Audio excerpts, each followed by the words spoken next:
I have a self-managed super fund in Australia 100% in crypto. What do you mean when you say get out of there? I can benefit from the fund to the retirement age. Not if they impose a 30% unrealized capital gains tax on the self-managed super fund. I hope they don't do that. They were supposed to pass that back at the end of June this year and it didn't go through.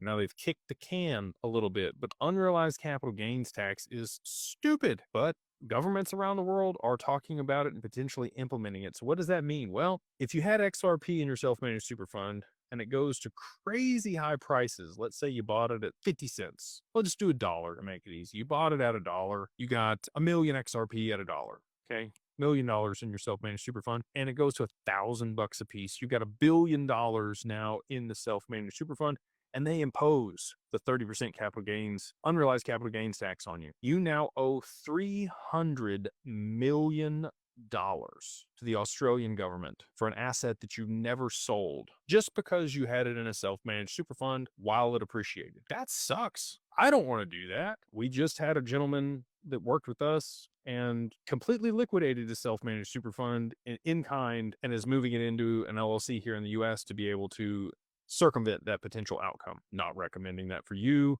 This gentleman also had US citizenship, so a little bit different scenario. But a family trust there in Australia is going to have tax implications up front. But if you pay those taxes up front while the asset's low in value and it goes into the trust while it's low in value, then it can accumulate value and grow there, and you get the benefit of it being inside the trust while that's going on. Or you can get the heck offshore there in Australia. You can go to Dubai. We have a great partnership with people that are setting people up there in Dubai from Australia. We have other people that help you get set up in the British Virgin Islands, getting your stuff offshore, out of your name, out of your taxable estate, away from the Australian government's ability to take it from you. So you do you.